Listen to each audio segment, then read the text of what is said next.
change the world. This is what Nelson Mandela said, sir. In an age where there is a lot of discrimination and inequalities in wealth and opportunities to all the people, education is the biggest leveler. And David Ottaway had said that it's the most powerful tool for giving an even chance in the world.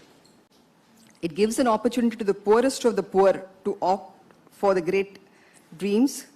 We have examples like Abdul Kalam, Ambedkar, Narendra Modi, who rose from the lowest dregs of society to become great leaders of India. Abdul Kalam was a paper boy. From a paper boy, he became the president of India. Narendra Modi Garu was a chaiwala. And from there, he rose to become the most powerful prime minister in India today. And Ambedkar, as many of you all know, belonged to the Chamar caste, an untouchable, and he rose to become the maker of the constitution today. And he is considered one of the most thought leaders even today in India. To enable this dream of bringing the lowest person in the society to the topmost echelon of this, our Chief Minister has concentrated on education. Education, not only does it ensure prosperity to the individual, but also provides a vibrant, educated population, which will be the greatest asset in building a great Andhra Pradesh and paving the way to prosperity. Education is the only key to their economic advancement, but also to tackle superstition, ignorance, prejudice, and the fear of the unknown that sometimes holds our state back. Our literacy rate, as per 2011 census, is only 67.35%. But the gap between the girls and the boys is not much. It is 13.9%, as against the other lower educated states. This is because Andhra Pradesh has consciously always concentrated on women, and this is exemplified in our Honorable Chief Minister's cabinet, in his policies, and in all his Navaratnalu program, which gives a lot of emphasis to women. Let us not forget that Ambedkar said that the progress of a state can only be decided by the way the women are in the society, women are treated in the society. And I think this is an indicator that in Andhra, sir? Sorry, sir. Sir. So that's the last thing I'll want, sir. No, thank you. Sir. So I'll just go back to this thing, sir. On an average, sir, last few years, around 2,000 crores was released per year. For the first time last year, we have released, sir, you have released 4,207 crores for 18 lakh students, sir. This was against last year's 2018-19-16, 87 crores. That is 149% higher than what it was in 2018-19. This year, sir, you will be releasing 10,88,439 lakh 49 students, 671 crores, which is the first part of the RTF this year. This is around 2,685 crores, sir, and that covers around 3,787 colleges, sir. So to your credit, sir, you have changed the whole way the reimbursement of tuition fee works out. You have moved earlier the accounts used to go into the principal's, the institution's account. You changed it to the mother's account. There's an increase in the scholarship amount. You made it, you ensured that the fees for everybody was covered. You release the reimbursement in the same year for which it is due. Generally, the academic year used to finish and then we used to release, but it was not like that with you. And you also issued a GO through GOMS number 64-611-20. You assured the parents need not pay till the government reimburses the whole amount. So the not collect any fees. Then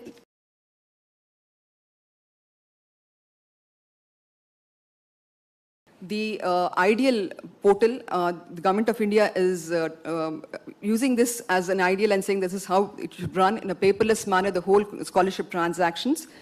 While while you have assured that all the eligible are covered, you have also ensured that the ineligible are not covered.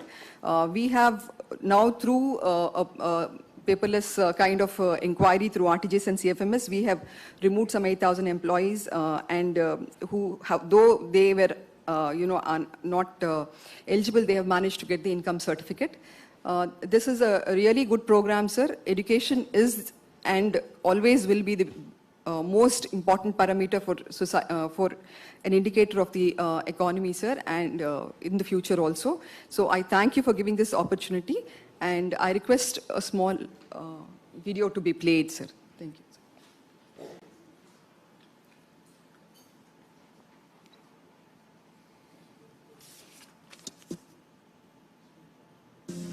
పేదరికం పోవాలంటే పేద ప్రజలు ఉన్నత చదువులు చదివి తీరాల్సిందే అన్న తండ్రి సంకల్పాన్ని ముందుకు తీసుకెళ్తున్న విద్యా వారధి మన జగనన్న. పేదోడి చదువు అనే పుస్తకంలో తండ్రి ముందు మాట రాసి వెళ్ళిపోతే ఆ పుస్తకం మొత్తం నింపే బాధ్యత తన భుజస్కంధాల మీద వేసుకున్నారు మన జగనన్న. ఎన్ని లక్షల రూపాయలు ఖర్చైనా పర్వాలేదు, నువ్వు చదువు, నేను తోడుగా ఉంటాను. ఎన్ని లక్షలు ఖర్చైనా పర్వాలేదు, ఇంజనీర్లుగా నేను చేస్తాను, డాక్టర్లుగా మేము చేస్తాము, పెద్ద పెద్ద కలెక్టర్ల వంటి చదువులుగా మేము చేస్తాము. ఎన్ని ఆటంకాలు ఎదురైనా, ఎన్నేసి అవాంతరాలు ఎదురొచ్చినా, మరెన్ని కరోనా కఠిన పరిస్థితులు అడ్డుకున్నా, పేద విద్యార్థుల ఉన్నత విద్య మాత్రం ఆగకూడదన్న దృఢ చిత్తంతో వ్యవహరించే నాయకుడు మన జగనన్న. చెప్పింది చేస్తాడు, చేసేదే చెబుతాడన్న తన పేరును సార్థకం చేసుకుంటున్నారు మన జగనన్న.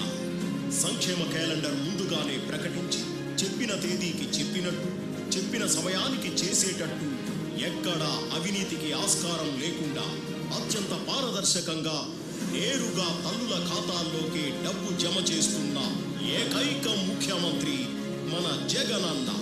ప్రభుత్వ విద్యకే కానుకగా నిలుస్తూ నేను విన్నాను, నేను ఉన్నాను అనడం మాత్రమే కాదు, నేను చేసి చూపిస్తానని నిరూపిస్తున్నారు.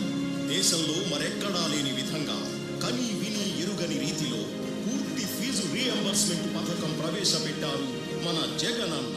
మేము ఒక రోజు గడుపుకోవడానికి కూడా చాలా ఇబ్బంది అవుతుంది. అటువంటి టైంలో నా ఫార్మసీ కోసం నేను మధ్యలో ఆపేయడానికి మా నాన్నగారు అయితే ఎంతో ఇబ్బంది పెట్టి ఇంక చదువును ఆపించేద్దామని, ఫర్దర్ స్టడీస్ చేయకూడదని నిరాకరించారు. ఇటువంటి టైంలో మాకు చాలా హెల్ప్ చేసిన శ్రీ వైఎస్ జగన్మోహన్ రెడ్డి గారికి మరింత కృతజ్ఞతలు తెలుపుకుంటున్నాను. ఈరోజు నేను కూడా ఒక మధ్యతరగతి కుటుంబానికి చెందిన దాన్ని. ఫస్ట్ ఇయర్లో నన్ను చదివించడానికి ఎంతో ఇబ్బంది పడ్డారు. కానీ ఆయన మొదలుపెట్టిన ఆ రోజు నుంచి ఈ రోజు వరకు కూడా మా ఇంట్లో ఏ బెంగ వెదుడు లేకుండా నన్ను చక్కగా కాలేజీకి పంపిస్తున్నారు. రాష్ట్ర చరిత్రలో తొలిసారి అన్ని త్రైమాసికాల ఫీజు ఒకే ఆర్థిక సంవత్సరంలో 4 విడతలుగా 2020-2021 విద్యా సంవత్సరానికి జగనన్న విద్యా దీవెన ద్వారా 10,88,000 మంది విద్యార్థులకు గాను మొదటి విడతలో భాగంగా 671.45 కోట్ల రూపాయలను నేరుగా వారి వారి తల్లుల ఖాతాల్లోకి జమ చేస్తున్నారు మన జగనన్న. డబ్బు జమ చేసిన వారం రోజులలోగా ఆయా విద్యార్థుల ఫీజులను వారి వారి కాలేజీలకు చెల్లించేలా ఆదేశాలు జారీ చేస్తున్నారు. సకాలంలో ఫీజు చెల్లింపుల వల్ల కాలేజీల్లో జవాబుదారీతనం పెంచేలా, తల్లిదండ్రుల పాత్రకు మరింత విలువ వచ్చేలా, విద్యార్థులకు ఎలాంటి అసౌకర్యం ఎదురైనా 1902 అనే టోల్ ఫ్రీ నెంబర్కి ఫోన్ చేసిన వెంటనే ప్రభుత్వమే దగ్గరుండి సమస్యను పరిష్కరించేలా చూస్తున్నారు మన జగనన్న. ఇలా ఏ ఒక్క వసతి సదుపాయం వదిలిపెట్టకుండా జగనన్న వసతి దీవెన ద్వారా ప్రతి పేద విద్యార్థికి ఓ సమున్నత విద్యావరంలా మారి ప్రభుత్వ విద్యలోనే సంచలనాత్మక నిర్ణయాలను తీసుకుంటూ ముందుకు దూసుకెళ్తున్నారు మన జగనన్న. నేటి విద్యార్థే రేపటి పౌరుడు. ఆ రేపటి పౌరుడి విద్యకు విలువనిచ్చేవాడే అసలు సిసలైన నాయకుడు. అలాంటి అసలైన నాయకుడే మన ముఖ్యమంత్రి జగనన్న.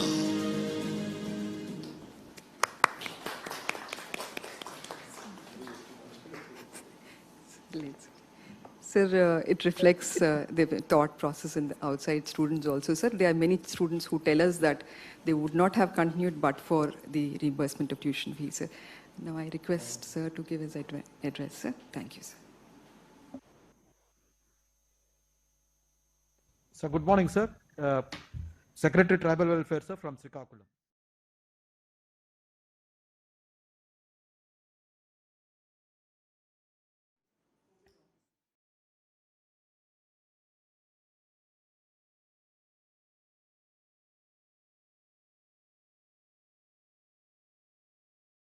ఇయర్ అని చెప్పి ఇక్కడ లేవు కాబట్టి వీడియో కాన్ఫరెన్స్ ద్వారా పార్టిసిపేట్ చేస్తున్నారని చెప్తున్నారా?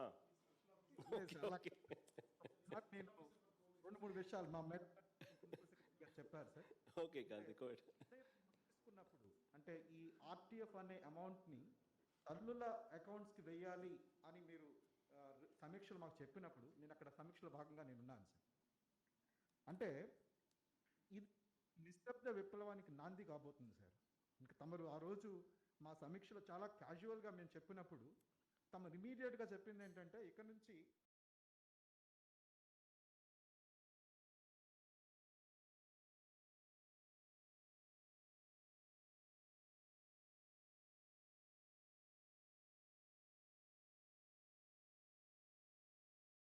RTF to mothers accounts, midday meal scheme, menu finalization కానీ టాయిలెట్ మెయింటెనెన్స్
నమస్కారాలు తెలియజేస్తూ సార్, ఈరోజు జగనన్న విద్యా దీవెన, జగనన్న వసతి దీవెన, అదేవిధంగా అమ్మఒడి ఈ కార్యక్రమాలు తమరికి చదువు పట్ల ఉన్నటువంటి ఒక డెడికేషన్ని చూపిస్తున్నాయి.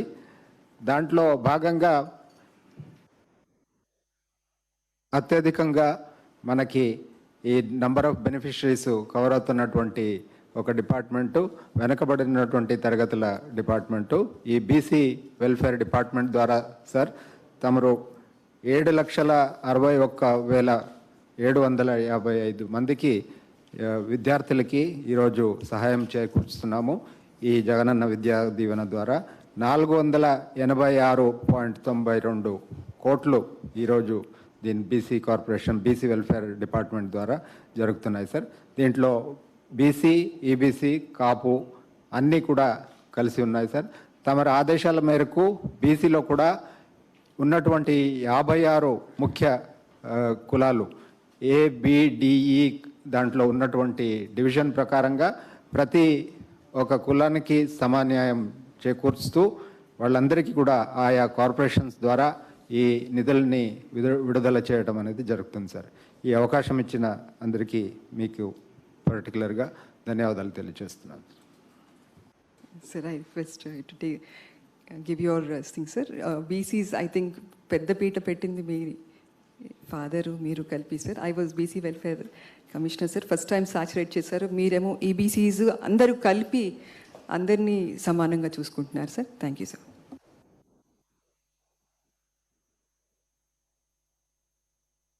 I think this is ఈ ప్రోగ్రాము అన్ని శాఖలు అంటే SC department, BC department, ST department అందరూ కూడా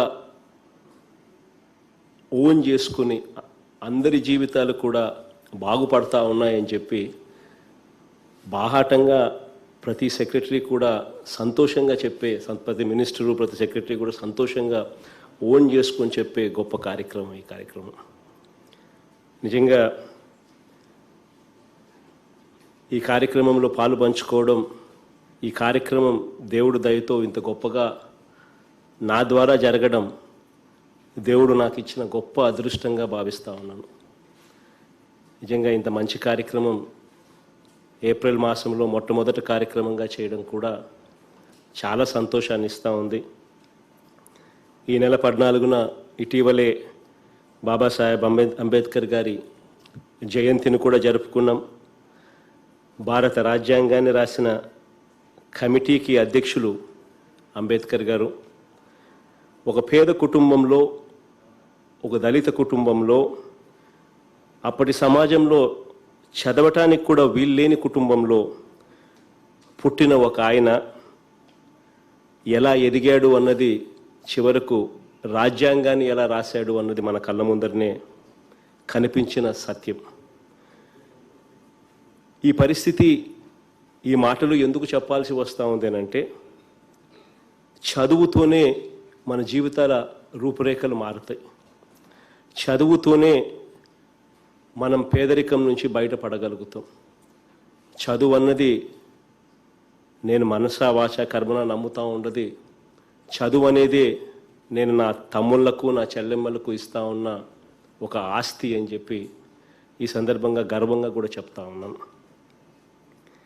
ఈరోజు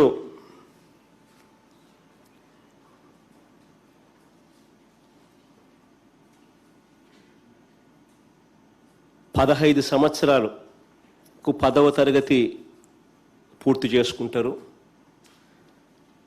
17 ఏళ్లకు ఇంటర్మీడియట్ పూర్తవుతుంది. 20-21 సంవత్సరాల మధ్య డిగ్రీ కూడా పూర్తి చేసుకుంటారు. ఒక చెల్లెమ్మ కానీ, ఒక తమ్ముడు కానీ తమకు 60 నుంచి 70 ఏళ్ళు వయసు వచ్చే వరకు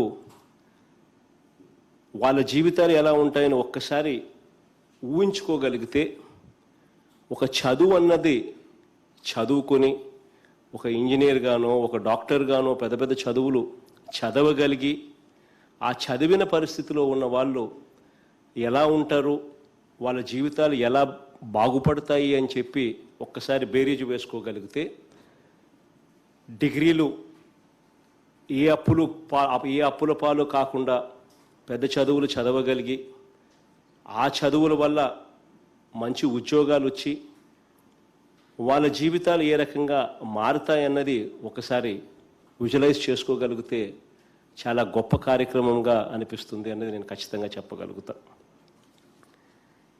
ఈరోజు ఇంత గొప్ప కార్యక్రమాన్ని ఈరోజు స్టార్ట్ చేస్తూ, ఈరోజు అక్షరాల 9,79,445 మంది తల్లులకు, దాదాపుగా 10,88,000 మంది పిల్లలకు మేలు జరిగిచ్చే ఈ గొప్ప కార్యక్రమానికి ఈరోజు శ్రీకారం మనం చుడతా ఉన్నాం. ఈరోజు అప్పట్లో నేను నా పాదయాత్రలో ఏదైతే నేను చెప్పానో, నా పాదయాత్రలో ఏదైతే 3,648 కిలోమీటర్లు సాగిన పాదయాత్రలో నా కళ్ళ ముందటనే జరిగిన కొన్ని ఘటనలను చెబుతూ తల్లిదండ్రులు, పిల్లలు ఇద్దరూ కూడా బాధపడుతూ చెప్పిన సన్నివేశాలను ఈరోజు నేను నెరవేరుస్తున్నాను అని చెప్పి సంపూర్ణంగా కూడా చెప్తా ఉన్నాను. నెరవేర్చడమే కాదు, నెరవేరుస్తూ వరుసగా 2వ సంవత్సరంలోకి కూడా అడుగులు పెట్టామని చెప్పి కూడా ఈ సందర్భంగా గర్వంగా కూడా ఈ కార్యక్రమాన్ని స్టార్ట్ చేస్తూ చెప్పగలుగుతా ఉన్నాం. ఈరోజు 671 కోట్ల రూపాయలతో ప్రతి త్రైమాసికానికి సంబంధించిన ఫీజులు అదే త్రైమాసికంలోనే, ఆ త్రైమాసికం అయిపోయిన వెంటనే ఇవ్వగలగడం కూడా ఒక చరిత్రలో మొట్టమొదటిసారిగా జరుగుతూ ఉన్న అంశమని కూడా చెప్తా ఉన్నాం. ఒకసారి మనం అధికారంలోకి రాకమునుపు ఒక్కసారి గమనించినట్లయితే, అధికారంలోకి ఫీజు రీయింబర్స్మెంట్కి సంబంధించి 2018-19కి సంబంధించిన బకాయిలు దాదాపుగా 1,880 కోట్ల రూపాయలు వదిలేసిన పరిస్థితి. ఫీజు రీయింబర్స్మెంట్ ఇచ్చేదే అరకొర. ఆ ఇచ్చే అరకొర కూడా ఇవ్వకుండా బకాయిలుగా 1,880 కోట్ల రూపాయలు బకాయిలు పెట్టిపోతే, ఆ బకాయిలను కూడా చిరునవ్వుతో తీసుకుని ఆ బకాయిలను తీర్చడమే కాకుండా 2018కి ముందు పెట్టిన బకాయిలు 2018-19కి సంబంధించిన బకాయిలు, దానికన్నా ముందు పెట్టిన బకాయిలన్నీ కూడా క్లియర్ చేయడమే కాకుండా 2019-20 విద్యా సంవత్సరానికి సంబంధించి పూర్తి ఫీజు రీయింబర్స్మెంట్ డబ్బును కూడా ప్రతి కాలేజీ యాజమాన్యానికి కూడా జమ చేయడం జరిగింది. మొత్తంగా 4,208 కోట్ల రూపాయలు నేరేడు సంవత్సరం పూర్తిగా కాలేజీ యాజమాన్యాలకు చెల్లించి పూర్తిగా బకాయిలు అనేవి ఎక్కడా కూడా లేకుండా చేశాం. మరి ఈ విద్యా సంవత్సరం కోవిడ్ కారణంగా డిసెంబర్లో కాలేజీలన్నీ కూడా స్టార్ట్ అయిన పరిస్థితులు మనకు అందరికీ కూడా తెలిసిన విషయమే. ఈ త్రైమాసికానికి డిసెంబర్లో మొదలైంది. ఈ 10,88,000 మంది విద్యార్థులకు మొదటి విడతగా ఈ తొలి త్రైమాసికానికి సంబంధించి 671 కోట్ల రూపాయలు ఆ పిల్లల తల్లుల ఖాతాల్లోనే ఈరోజు జమ చేస్తూ ఉన్నాం. ఇది గత సంవత్సరంతో పోలిస్తే గత సంవత్సరం 10,11,000 మంది పిల్లలకు మంచి చేసే కార్యక్రమం జరిగితే ఈరోజు ప్రభుత్వం సిన్సియర్గా, చిత్తశుద్ధిగా ప్రభుత్వం ముందుండి పేదలకు అండగా ఉంటా ఉంది అని చెప్పి ఒక నమ్మకం కలగడంతో నేడు సంవత్సరం 10,11,000 మంది పిల్లలు జాయిన్ అవుతే ఈ సంవత్సరం ఆ సంఖ్య 77,000 పెరిగి ఈ సంవత్సరం 10,88,000 మంది పిల్లలకు ఈ సంవత్సరం అది మేలు జరిగించే కార్యక్రమానికి ఈ సంవత్సరం జరుగుతూ ఉంది. ఏకంగా 9,79,445 మంది తల్లుల ఖాతాల్లోకి ఈరోజు నేరుగా ఈ డబ్బులు జమ చేయడం జరుగుతూ ఉంది. ఇవాళ నేను ఒక విషయం నేను చెప్పాలి. ఎందుకనంటే తల్లుల ఖాతాల్లోకే ఈ డబ్బులు ఈ సంవత్సరం నుంచి స్టార్ట్ చేస్తూ తల్లుల ఖాతాల్లోకే డబ్బులు జమ ఎందుకు వేస్తున్నామనంటే ఇంతవరకు గత ప్రభుత్వాలు ఎప్పుడూ కూడా బకాయిలు పెట్టుకుంటూ వచ్చేటివి. కాబట్టి ఏ ప్రభుత్వానికి కూడా తల్లుల ఖాతాల్లోకి నేరుగా డబ్బులు వేసే ధైర్యం కూడా ఏ ప్రభుత్వానికి ఉండేది కాదు. ఎందుకనంటే ఇది ఒక రెస్పాన్సిబిలిటీ తీసుకుంటా ఉంది ప్రభుత్వం. పిల్లల చదువులు త్రైమాసికం అయిపోయిన వెంటనే తల్లుల ఖాతాల్లోకి డబ్బులు వేయడం, ఆ తల్లి చేతనే మరో 10 రోజుల్లోనే, వారం రోజుల్లోనే ఆ తల్లి చేతుల మీదగానే ఫీజులు వెళ్ళి ఆ తల్లే కట్టడం.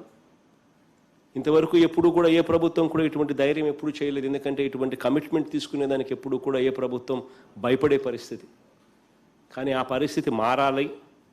ప్రభుత్వం తోడుగా ఉంది అన్న భావన తల్లులకు ఉండాలి, పిల్లలకు ఉండాలి, కాలేజీ యాజమాన్యాలకు ఉండాలి అనే ఉద్దేశంతో ఏకంగా ఆ పరిస్థితిని పూర్తిగా మారుస్తూ ప్రతి త్రైమాసికం అయిపోయే లోపల ఖచ్చితంగా తల్లుల ఖాతాల్లోకి డబ్బులు వేయడం, అదే తల్లి ఆ డబ్బులు అందిన వారం 10 రోజుల్లో అదే తల్లి కాలేజీకి వెళ్ళి కాలేజీ ఫీజులు ఆ తల్లే కడితే ఆ కాలేజీ జవాబుదారీతనం పెరుగుతుంది.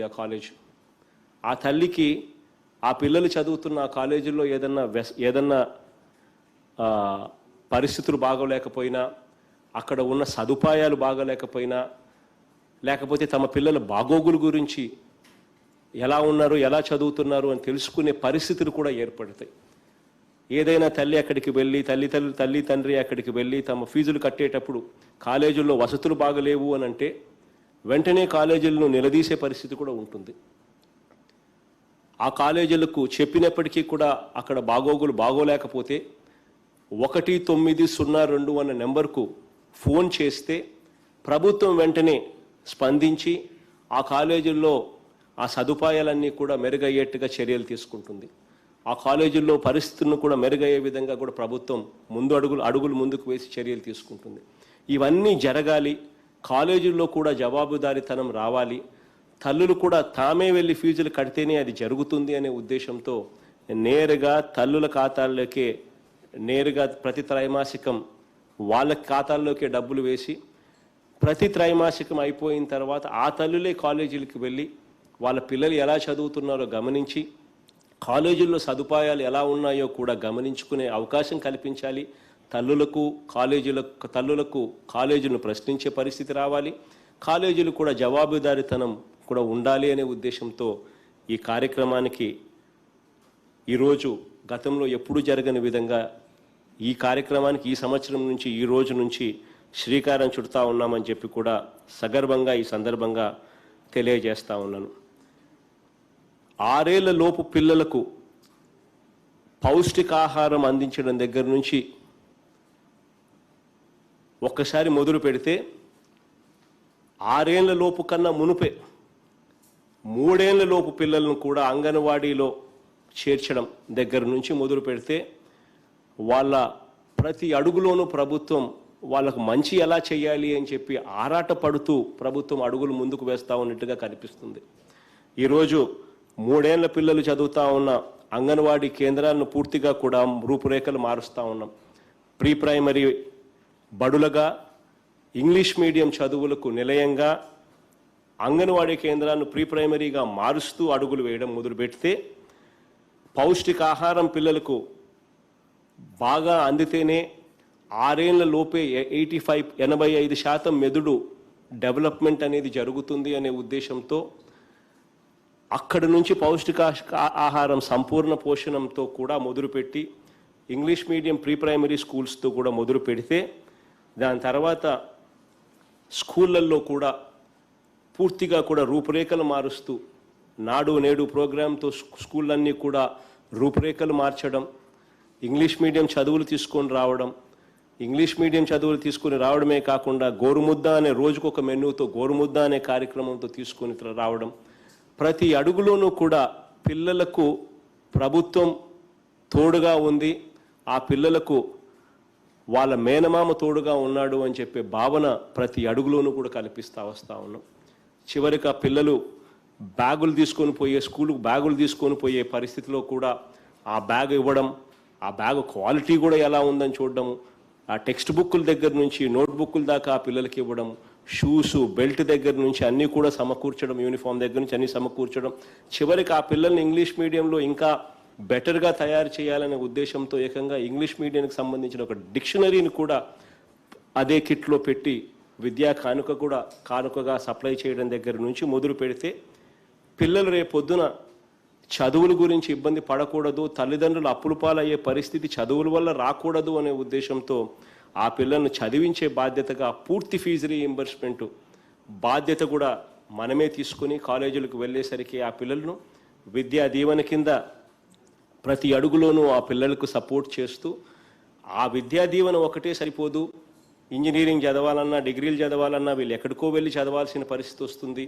అక్కడికి వెళ్ళినప్పుడు వాళ్ళు బోర్డింగ్ లాడ్జింగ్ ఖర్చులు కూడా ఇబ్బంది పడే పరిస్థితి ఆ పిల్లలకు రాకూడదు, ఆ తల్లిదండ్రులకు రాకూడదు అని వసతి దీవెన కార్యక్రమం కూడా తీసుకొని వచ్చి ప్రతి అడుగులోనూ 3 ఏళ్ల పిల్లాడి దగ్గర నుంచి ఆ పిల్లాడు ఇంజనీరింగ్ డిగ్రీ అయిపోయేదాకా కూడా ప్రతి అడుగులోనూ కూడా ఆ పిల్లాడికి తోడుగా ఉంటూ ఆ అక్క చెల్లెమ్మలకు అండగా ఉంటూ ఆ కుటుంబ సభ్యుడిగా తోడుగా ఉంటున్నందుకు సంతోషంగా గవర్నమెంట్ ప్రతి అడుగులోనూ వాళ్లకు రకరకాల స్కీములతో తోడుగా ఉంటుందని చెప్పి సంతోషంగా ఈ సందర్భంగా తెలియజేస్తా ఉన్నాను. ఇవాళ చేసే ఈ కార్యక్రమం పిల్లలకు తల్లులకు అందరికీ కూడా మంచి జరగాలని చెప్పి మనసారా కూడా కోరుకుంటూ దేవుడు దీవెనలు మీ అందరి చల్లని దీవెనలు మనందరి ప్రభుత్వానికి ఎల్లవేళలా ఉండాలని ఈ పథకం ద్వారా మీ అందరికీ కూడా మంచి జరగాలని చెప్పి మనసారా కూడా కోరుకుంటున్నాను. ఈ సందర్భంగా ప్రతి అక్కకు కూడా ప్రతి చెల్లెమ్మకు కూడా ఈ 9,79,445 మంది పిల్లల తల్లులకు అందరికీ కూడా లేఖలు కూడా రాశాం. ఈ 4 దఫాల్లో మనం ఫీజు రీయింబర్స్మెంట్ ఎప్పుడెప్పుడు ఇస్తాము, ఏ నెలల్లో ఇస్తాము, ప్రతి త్రైమాసికం తర్వాత ఏ రకంగా ఫీజులు ఇస్తాము అని చెప్పి కూడా లెటర్లో డేట్లతో సహా నెలలతో సహా రాశాము. తర్వాత వసతి దీవెన కూడా ఎప్పుడు ఏ నెలల్లో ఇస్తామని కూడా అది కూడా క్లియర్ కట్గా లెటర్లో రాశాము. ఏప్రిల్లో 1 నెల, డిసెంబర్లో 1 నెల అని చెప్పి అది కూడా రాయడం కూడా జరిగింది. కాలేజీలకు వెళ్ళి మీరు ఏదైనా ఇబ్బందులు పడితే 1902 నెంబర్కు కూడా ఫోన్ చేస్తే ఏ రకంగా ప్రభుత్వం తోడుగా ఉంటుందని చెప్పి కూడా ఆ లేఖలో కూడా రాయడం జరిగింది. ఈ ఫీజు రీయింబర్స్మెంట్కి సంబంధించి ఎవరికైనా కూడా ఎక్కడైనా కూడా ఏదైనా ప్రాబ్లం ఏదైనా ఉండి ఏదైనా పలాని వాళ్ళకి ఎక్కడైనా కూడా ఏదైనా అన్ని రకాలుగా అర్హత ఉండి కూడా పొరపాటున ఏదైనా మిస్ అయిపోయింది అని చెప్పి ఎక్కడన్నా ఎవరికైనా అనిపిస్తే దయచేసి ఎవరు కూడా గాబరా పడవలసిన పని లేదు. అందరూ ఎవరైనా కూడా 1902 నెంబర్కు ఫోన్ చేస్తే వాళ్ళకు కూడా ఏదైనా పొరపాటున, నాకు తెలిసి ఎక్కడా కూడా మిస్ అయ్యిండదు. ఎక్కడైనా పొరపాటున కూడా ఏదైనా జరిగింటే కూడా దాన్ని కూడా రిపేర్ చేస్తామని కూడా ఈ సందర్భంగా కూడా అందరికీ తెలియజేస్తూ, మీ అందరికీ కూడా మంచి జరగాలని మనసారా కోరుకుంటూ, దేవుడు దయ మీ అందరి చల్లని దీవెనలు ఎల్లవేళలా ఆశిస్తూ కోరుకుంటూ ఈ కార్యక్రమాన్ని ప్రారంభిస్తాము.